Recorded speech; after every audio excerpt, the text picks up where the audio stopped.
할렐루야. 반갑습니다. 우리나라 사람들은 좋은 점 참 많아요. 그죠? 제가 봐도 참 정이 많고 착한 것 같아요. 또 저를 보면 알 수 있잖아요. 다들 착해. 근데 또 단점이라고 할 수 있어요. 뭐냐? 우리나라 사람들의 특징이 웬간해서는 남을 인정하지를 않아요. 상대방을 좀 존경하고 높여주고 인정해 주는 것에는 굉장히 인색합니다. 그렇지 않습니까? 여기 학생들이 있는데 우리 학생들 사이에서도 그렇지 않아요?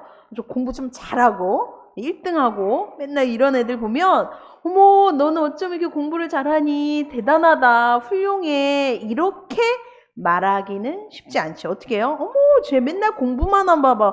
재수없지 않냐? 하면서 뒤에서 그렇게 얘기하고 웬간해서 인정을 안 해요. 저희도 그런 것 같아요. 저희 엄마들 사이에서도요 유난히 날씬하고 이쁜 그런 엄마들이 가끔 있어요. 저처럼 엄마다운 아줌마스러움 이렇게 통통하지 않고 자기 관리가 확실한 그런 엄마들이 있거든요. 그러면 우리들 어떻게 합니까?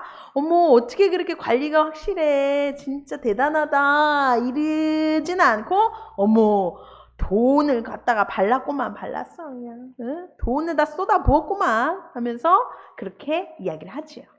또 우리 목사님들도 그렇지 않습니까? 예, 목사들 사이에서도 교회가 부흥되고 성장하고 성도들이 막 늘어나는 그런 교회를 보면 와 정말 훌륭하다 정말 존경스럽다 라기보다는 야 거의 신도시니까 그렇지 뭐 아버지 잘 만나서 잘 물려받아서 그렇지 라면서 그렇게 이야기할 때가 있어요. 그죠?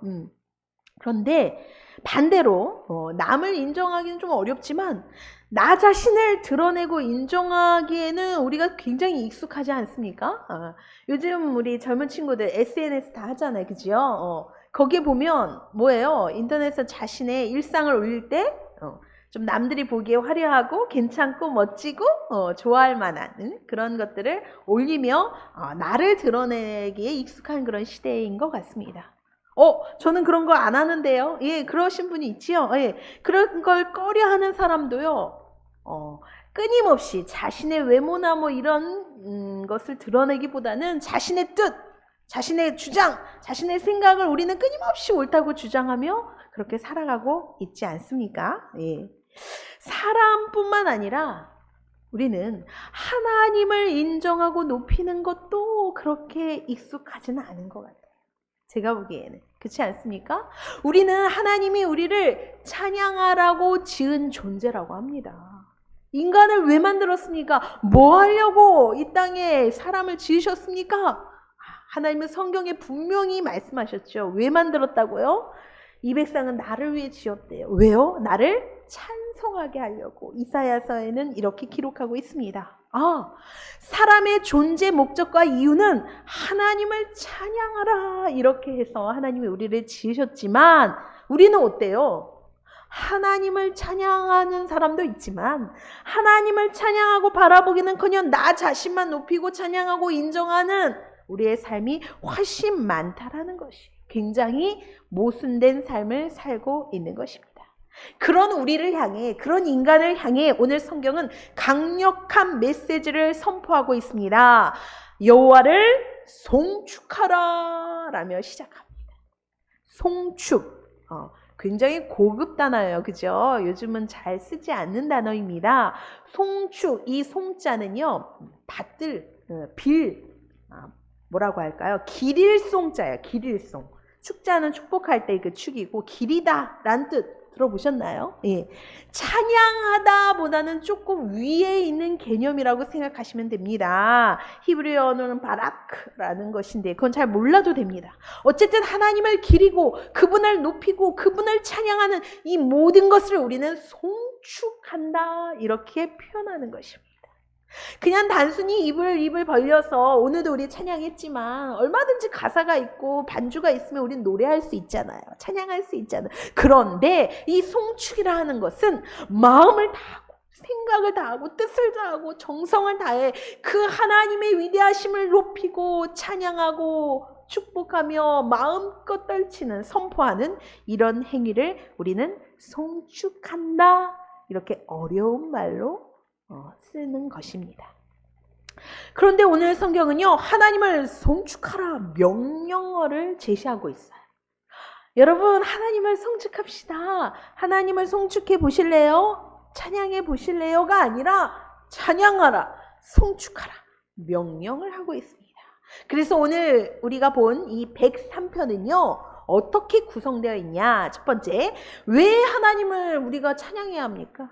뭐 달라고 왜 하나님을 꼭 찬양해야 합니까?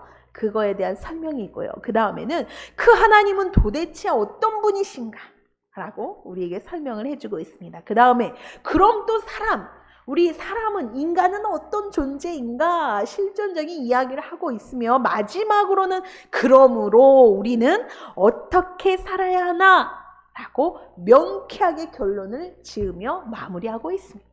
오늘 이 말씀을 통해서 한 절 한 절 살펴보면서 오늘 하나님이 주신 그 은혜의 손길을 꽉 붙드는 저와 여러분이 되시기를 소망합니다.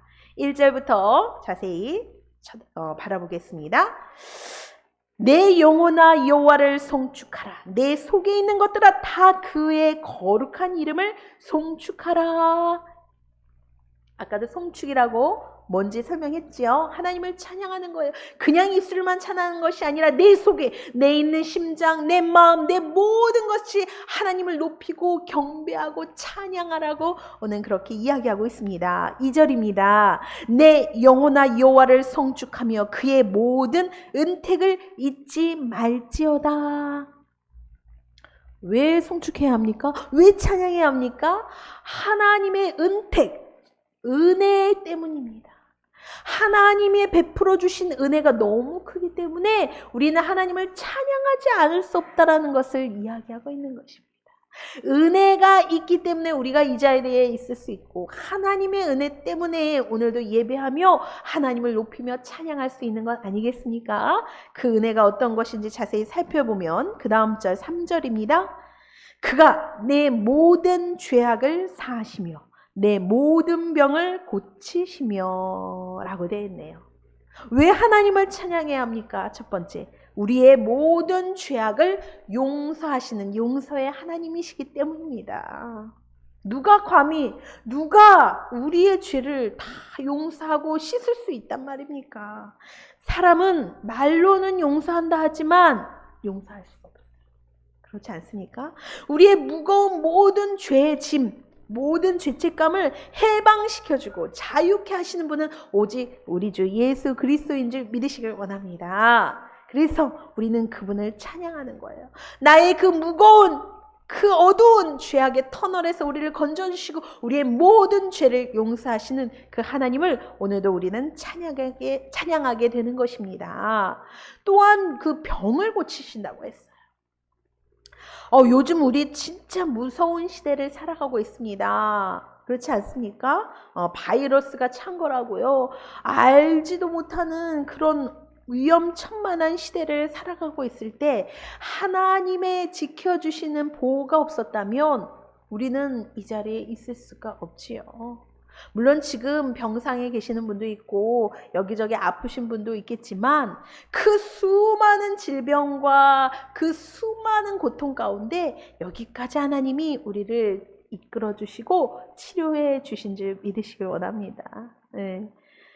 저도 이번 주에요, 병원을 일주일에 한 5번을 갔던 것 같아요. 어린 갓난아기가 갑자기 열이 나가지고 병원을 많이 갔습니다. 매일 갔습니다. 근데 원인을 모르겠어요. 그런데 열이 나고 막 38도, 39도. 이 엄마의 몸은 막 타들어가는 건데 아기는 또 잘 자고 잘 먹고. 하나님이 지켜주시겠구나. 그래서 하나님께 예배하며 기도했더니 또 하나님이 깨끗이 치료해 주셨습니다. 우리 날마다 이 치료의 하나님을 만나고 또 경험하는 그런 삶을 살아가고 있는 것입니다. 그 치료의 하나님, 나를 지켜주신 그 하나님을 우리는 찬양합시다. 그 다음에 왜 우리가 하나님을 찬양해야 하냐? 4절이죠. 내 생명을 파멸해서 속량하시고 인자와 긍휼로 관을 씌우시며. 좀 어려운 말들이 많이 나와요. 내 생명을 파멸 뭔가 안 좋은 이야기 같죠? 맞습니다. 내 생명을 멸망하고 꺼져가고 영원한 지옥불에 들어갈 우리의 생명을 속량하셨대요. 여기 고급 단어 나왔어요. 어려운 단어. 속량. 속죄할 속의 량, 그 값을 주고 사다 이거예요. 그러니까 우리의 몸값, 우리의 죄값을 예수님이 피를 흘리신 그 값으로 우리의 모든 것을 다 치러주신 거예요. 그래서 우리를 건져주셨다는 거예요. 그래서 우리가 이제는 멸망이 아닌, 지옥이 아닌 생명과 영생을 얻고 천국을 얻은 것입니다. 그 하나님을 우리는 찬양해야 한다라는 거예요. 내 삶이 어쨌든 좋댔든, 내 삶이 고통이 있든 아픔이 있든 간에 어쨌든 결과적으로 우리를 생명에서 구원하실 분, 나를 천국으로 인도하실 그 하나님의 은혜를 우리는 찬양해야 한다라는 것입니다. 그 다음 보면 인자와 긍휼 4절에 나오죠. 여기서 인자는 신약시대의 인자라고 하면 예수 그리스도 자신을 이야기할 때 인자는 이렇다 이렇게 말씀하시지만, 이 구약의 인자는요 하나님의 인애, 즉 사랑하심이라고 해석하면 맞아요. 인자는 사랑하심이에요. 하나님의 그 사랑하심, 또 어떻게 해요? 긍휼하심으로 우리를 씌우셨대요. 긍휼 아시죠? 긍휼 바로 불쌍히 여김, 자비하심입니다. 하나님의 사랑과 그 자비로 우리를 구원하시고 우리를 살려주셨다라는 거예요. 하나님의 사랑이 아니면 우리는 설명할 길이 없어요.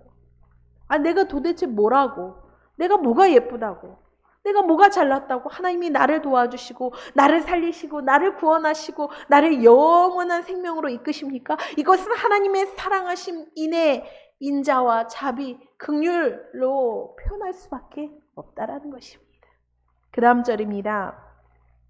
또한 5절에 좋은 것으로 내 소원을 만족하게 하사 내 청춘을 독수리같이 새롭게 하시는도다.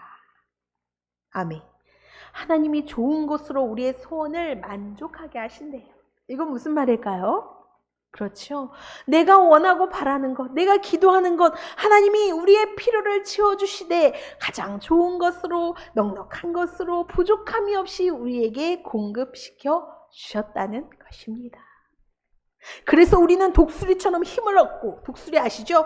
창공을 쫙 힘있게 날아가는 그 새처럼 우리가 낙심하지 않고 절망하지 않고 오늘도 힘있고 능력있게 살아갈 수 있다라는 것입니다. 오늘도 그 나의 필요를 채워주시고 시시때때로 넉넉하게 나의 모든 것을 베풀어 주신 그 하나님을 찬양해야 할 것입니다. 6절입니다. 여호와께서 공의로운 일을 행하시며 억압당하는 모든 자를 위하여 심판하시는도다. 이건 뭐죠? 바로 하나님은 공의의 하나님, 공평하신 하나님. 이 만물과 세계를 하나님의 공의로 다스리시는 하나님이시기 때문에 우리는 그분을 높일 수밖에 없다라는 거예요. 그러나 우리는 이 공평하신다는 이 단어를 인정하기가 어렵습니다. 내 삶을 보면 공평하지 않은 것 같고 뭔가 나는 왠지 페널티를 받은 것 같고 그러신 분들이 많을 거예요. 그러신 분들은 저의 설교 공평하신 하나님이 맞나요? 이걸 참고하시면 명쾌한 답을 얻게 되실 것입니다. 어쨌든 하나님은 공의로 이 세상을 다스리시는 분이에요. 또 7절입니다. 왜 우리가 하나님을 찬양해야 하나? 7절. 그의 행위를 모세에게, 그의 행사를 이스라엘 자손에게 알리셨도다. 알려주셨는데 누구에게 알려주셨냐? 모세에게 알려주셨대요. 모세는 지도자예요. 주의 종입니다. 그리고 이스라엘 백성에게도 알려주셨대요. 이스라엘 백성은 누구죠? 바로 하나님을 믿는 백성, 하나님을 따르는 주의 택한 백성, 우리 아닙니까? 우리에게 하나님이 하나님의 하실 일, 하나님이 행하신 모든 것을 다 알려주시고 가르쳐 주셨다라는 것입니다. 옛적에는 하나님이 선지자를 통해서 그들에게 말씀을 통해서 우리에게 알려주시고, 지금 이 시대는 이미 기록된 하나님의 이 귀한 말씀 성경을 통해 알려주시고, 또 성령님을 통해서 우리에게 깨닫게 해주시고 우리에게 알려주시는 좋으신 하나님이십니다. 그렇기 때문에 우리는 하나님을 찬양해야 합니다. 왜 하나님을 찬양해야 하나요? 정리해보면 우리의 모든 죄를 용서하시는 용서의 하나님, 우리의 병을 고치시는 치료의 하나님, 우리의 죄를 속량하시는 구원의 하나님, 우리에게 자비를 베푸시는 사랑의 하나님, 우리의 모든 소원을 들어주시는 응답의 하나님, 우리의 공의로 다스리시는 공평하신 하나님, 우리에게 모든 것을 알려주시는 그 하나님을 우리는 반드시 찬양해야 한다고 오늘 성경은 이야기하고 있습니다. 그러면 이 하나님은 도대체 어떤 분이시길래 우리에게 이렇게 행해 주시나? 8절에 그 답이 나와 있네요. 8절 함께 볼까요? 여호와는 긍휼이 많으시고 은혜로우시며 노하기를 더디하시고 인자하심이 풍부하시리로다. 하나님의 속성은 긍휼이 많으시대요. 불쌍히 여기시신대요. 자비가 많으시대요. 그리고 은혜로우시대요. 그리고 노하기를, 화내는 거, 분노하시는 것을 더디 참아주신대요. 용서해 주신대요. 인자하심이 풍부하신 그 하나님을 설명하고 있습니다. 믿으십니까? 우리가 하나님을 진짜 만나면 이 말씀에 아멘 이라고 화답하게 되지만, 우리가 정말 하나님을 인격적으로 정말 만나지 못하면 정말 그럴까? 갸우뚱 할 수밖에 없어요. 그 하나님의 긍휼, 은혜, 인자, 이 모든 것을 어떻게 풀었냐? 그 다음 9절에 자세하게 설명하고 있습니다. 자주 경책하지 아니하시며 노를 영원히 품지 아니하시리로다. 경책, 우리를 계속 맷때리고 계속 혼내시고 계속 화내시고, 우리가 죄 지을 때마다, 잘못할 때마다 우리를 혼내시면 아마 저는 이 자리에 있을 수가 없을 것 같아요. 매일 맞느냐고 누워 있어야 될 것 같아요. 그렇지만 하나님은 계속 참아주시고 우리를 용납하시고 우리를 용서하시는 그 하나님이십니다. 9절입니다. 우리의 죄를 따라 우리를 처벌하지는 아니하시며 우리의 죄악을 따라 우리에게 그대로 갚지는 아니하셨으니. 마찬가지죠. 우리의 죄를 용서하시되 우리의 그 죄의 값을 모두 다 치르게 우리를 그냥 두지 아니하셨다라는 거예요. 11절입니다. 이는 하늘이 땅에서 높음같이 그를 경외하는 자, 경외 기억하세요. 그를 경외하는 자에게 그의 인자하심이 크심이로다. 하늘이 높다고 우리 표현하지 않습니까? 엄청 높아요. 비행기를 타도 하늘은 끝이 안 보일 정도로 높습니다. 그 높음같이 하나님의 인자, 하나님의 사랑이 그렇게 끝없이 높다라는 거예요. 그런데 그 하나님의 높은 인자, 그 사랑은 누구에게만 보여지냐? 누구에게만 깨닫게 되냐? 바로 하나님을 경외하는 자라고 했습니다. 경외. 많이 들어보셨죠? 경외가 무엇입니까? 그렇죠. 우리 교회 성도님들은 하도 이게 잘 배우셔서 바로 나오네요. 공경할 경, 두려워할 왜. 하나님을 높이고 하나님을 두려워하고 하나님을 찬양하는, 섬기는 그런 자들에게 하나님의 인자와 사랑이 드러나게 되어 있다라는 거예요. 나는 하나님의 사랑 모르겠어요. 하나님 무서운 분 아니에요? 하나님은 잔인한 분이에요. 하나님 너무 무시무시하고요.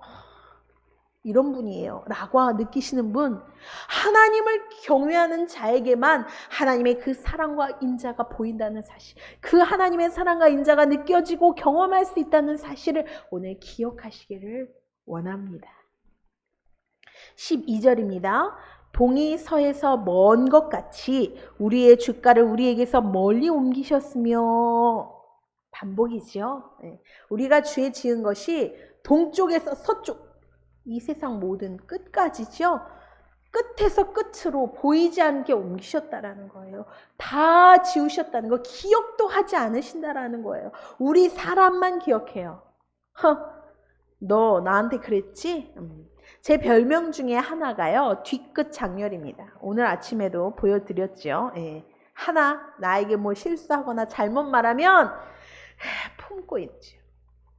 기도하고 용서하고 해결한다 하지만 계속 남아있어. 우리 엄마들 특징 아닙니까? 30년이 나도 50년이 나도 잊어버리지 않아요. 남편이 서운하게 했던 거, 가슴에 목 박힌 말들 우리 못 잊고 있지 않습니까?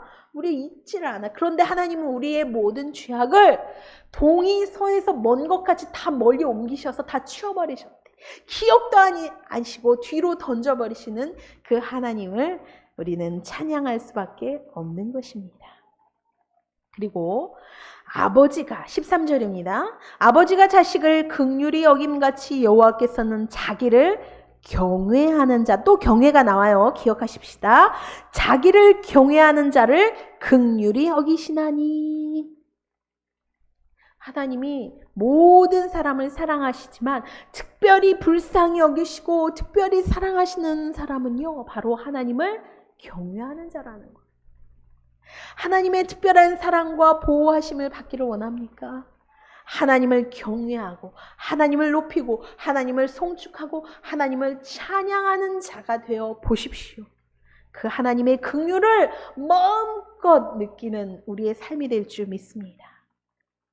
그 다음 부분은 무엇이 나오냐? 이제까지 하나님은 어떤 존재인지, 하나님의 어떤 분이신지를 설명했지요. 그 다음에 우리의 인간, 우리의 사람은 어떤 존재인지를 설명하고 있습니다. 14절입니다. 이는 그가 우리의 체질을 아시며, 우리의 사람이 어떤 사람인지, 어떻게 만들었는지를 다 아신다는 거예요. 우리가 단지 뭐요? 먼지뿐임을 기억하심이로다. 사람이 먼지래요. 먼지 뭐예요? 티끌이라고도 표현하기도 하죠. 바로 흙이에요. 우리는 흙으로 지음받았어요. 이건 무엇을 뜻합니까? 바로 우리는 한 줌의 흙으로 와서 흙으로 돌아가는 인생이라는 거예요. 네가 잘났고 내가 잘났고 우왕좌왕하지만 우리는 어쨌든 불면 날아가는 먼지처럼 한 줌의 재가 되어 날아가는 그런 존재밖에 안 된다라는 거죠. 인정하십니까? 그 다음 말씀 보면 더 자세하게 나와 있습니다. 15절. 인생은 우리의 삶, 우리 인간의 삶은 그날이 풀과 같으며 그 영화가 들의 꽃과 같도다. 풀과 같고 꽃과 같대요. 풀 아시죠? 풀. 밟혀요. 금방 시들어요.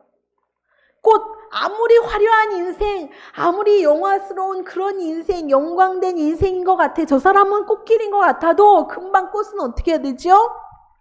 시들어요, 시들어. 강대상에 여기 잘 안 보이실 거예요. 제가 꽃 화분을 이번 주에 사왔는데요. 하루 만에 시들어 버렸어요. 살리려고 막 햇볕에도 놓고 물도 주고 막 지금 안간힘을 썼는데 팍 쳐져 있습니다. 얼마나 아쉬운지 몰라요. 꽃은요, 아름다운 것 같지만 오래 갈 수 없습니다. 시듭니다. 그것이 우리의 인생이라는 거예요. 그 다음에 16절에 어떻게 우리의 인생을 비유했습니까? 그것은 바람이 지나가면 없어지나니 그 있던 자리도 다시 알지 못하거니와. 바람처럼 흔적이 없다라는 거예요. 우리 바람 슉 불면 어디서 왔고 어디로 가는지 붙잡을 수 있나요? 붙잡을 수 없고 바람처럼 흔적도 없이 사라진다. 우리의 인생을 먼지와 같고 풀과 같고 꽃과 같고 바람 같다 이렇게 비유하는 이 비유 무엇을 설명하고 있습니까?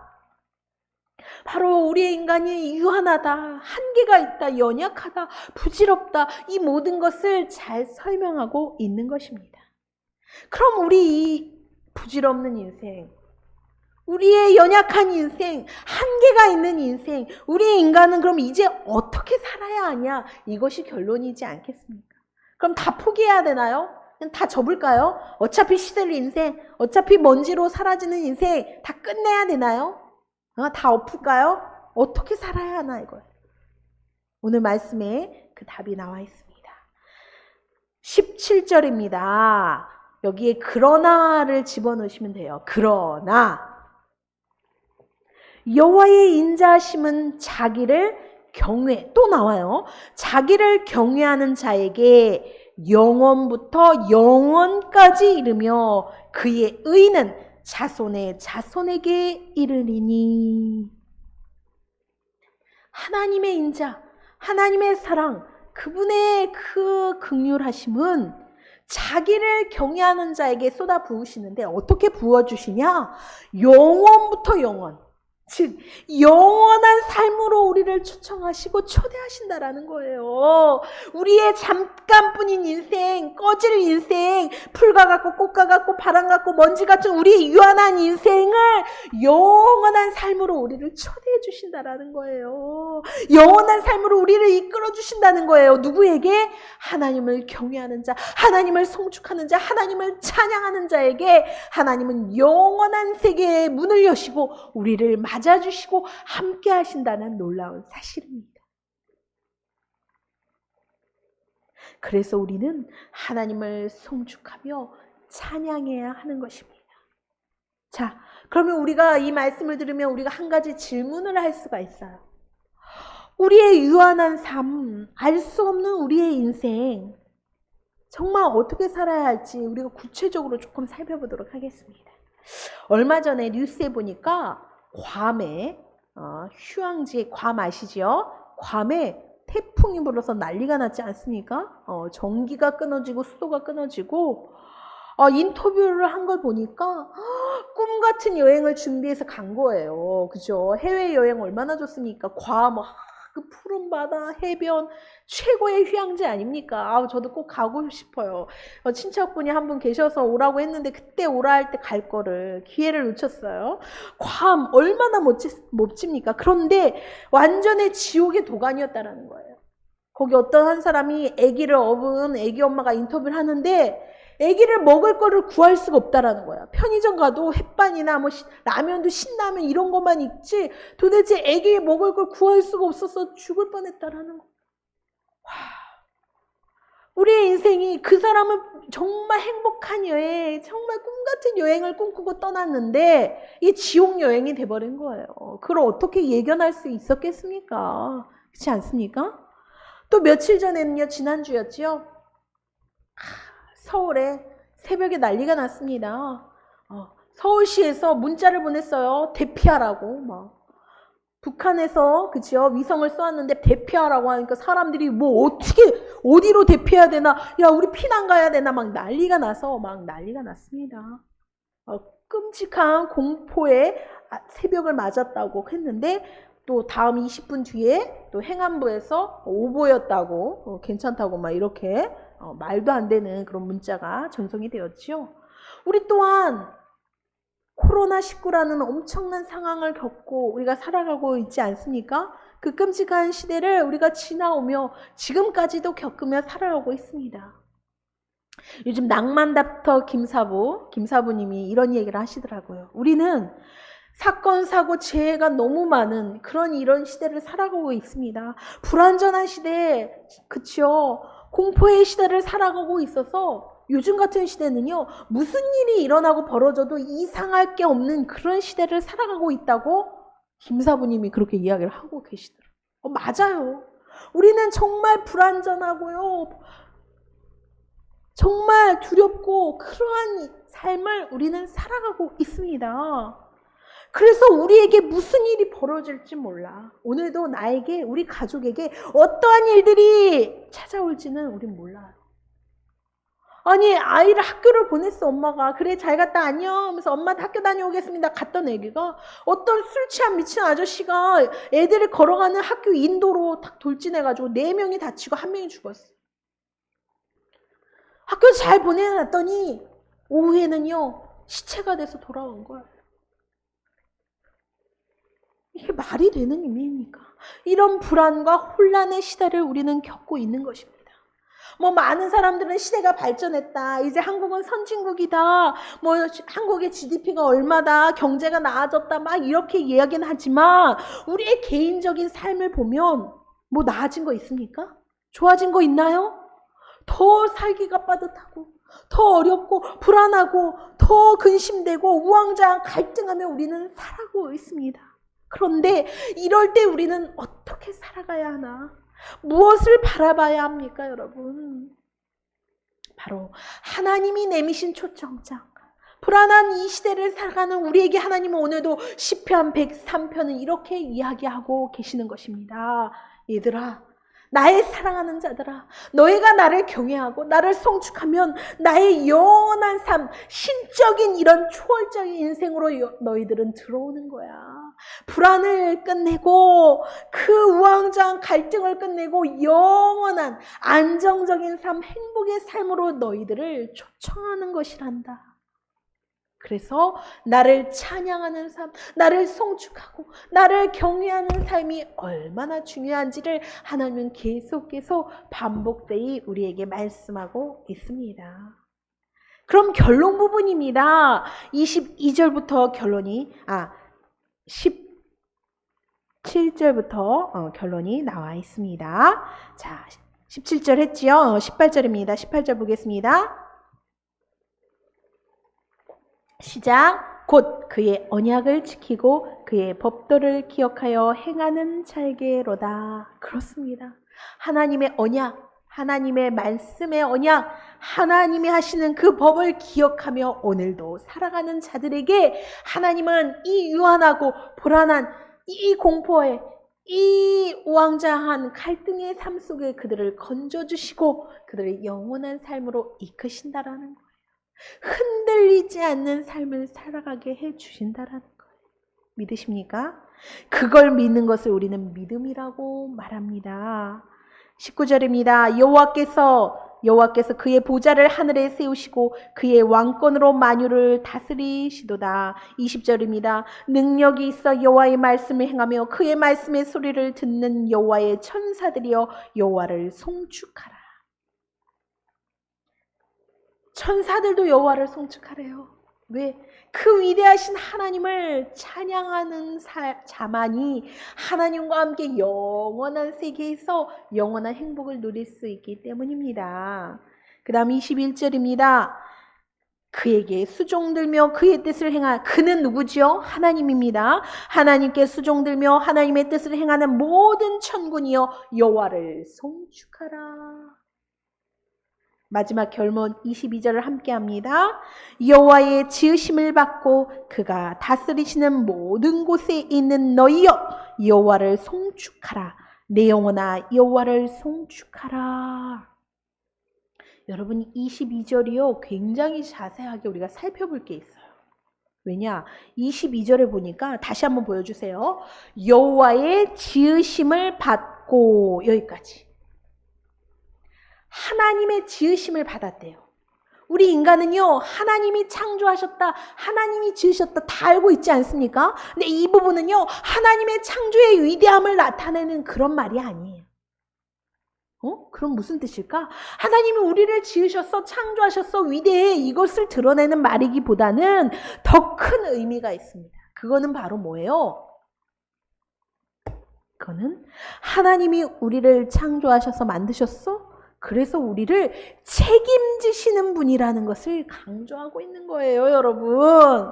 하나님이 불안한 내 인생을, 별 볼 일 없는 내 미래를 완전히 끝까지 책임지시는 분이시라는 거예요.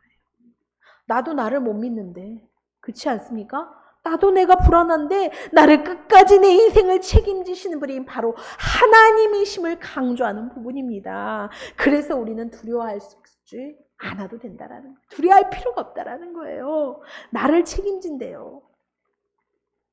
우리가 결혼할 때 우리 남편들이 뭐라고 해요? 내가 너를 책임지겠어. 끝까지 책임질 줄 알고 따라왔지 않습니까?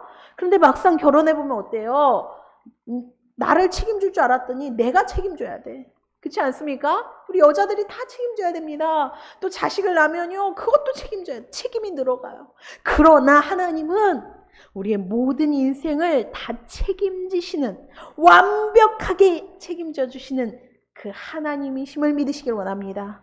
또한 하나님이요, 22절 다시 한번 보여주시면요, 그가 다스리시는 모든 곳에 있는 너희여, 중간 이 부분이 중요해요. 다시, 그가 다스리시는 모든 곳에 있는 너희여. 이게 무슨 말일까요? 하나님은 우리가 있는 모든 곳을 다 다스리신다라는 거예요. 하나님이 다스리는 영역인 모든 것이에요. 우리가 사는 모든 것. 즉 하나님의 통치가, 하나님의 신의 간섭이, 하나님의 이끄심은 우리의 삶의 전 모든 영역에 다 들어있다라는 것입니다. 그러니까 뭐예요? 나를 내버려 두지 않고, 모른 척하지 않고 적극적으로 내 삶을 개입하시고 이끌어 가신 그 하나님을 믿으시길 원합니다. 하나님은 내 인생을 끝까지 책임지시고 내 인생을 끝까지 이끌어 가시고, 꼭 성공의 자리는 아니어도 때론 실패의 자리지만 마침내는 승리하심으로 이끄시는 그 하나님을 믿으십니까? 그것이 믿음입니다. 내 인생은 별 볼 일 없고 보잘것없고 힘이 없고 가난해 보여도 나는 그럴지라도 나를 이끄시는 그 하나님은 완전하시기에, 그 하나님은 나를 끝까지 책임지시고 나를 선하신 곳으로, 좋은 것으로 합력하여 선을 이루시는 곳으로 이끄시는 그 하나님을 믿기에 오늘도 나는 힘을 얻고 살아가고 있는 것입니다. 할렐루야. 하나님의 자녀는 반드시 놓지 않으시고 끝까지 붙들어 주시고 위로하시며 마침내 저 높은 곳을 향하여 나를 세우시며 이끌으시는 그 하나님을 우리는 찬양해야 할 것입니다. 우리가 할 일이 무엇입니까? 바로 우리는 찬양해야 합니다. 하나님을 영원히 송축해야 합니다. 그 하나님을 기대하며 그 하나님을 찬양하는 우리의 삶이 되기를 소망합니다. 여러분의 삶이 막히고 안 되고 아프고 고통스럽고 자꾸 무너지고 문제가 발생합니까? 문제 위에 또 문제가 발생합니까? 내가 손을 대면 더 무너지게 돼 있고요, 더 망가지게 돼 있어요. 이제는 우리는 다시 하나님을 찬양하는 것부터 시작해야 합니다.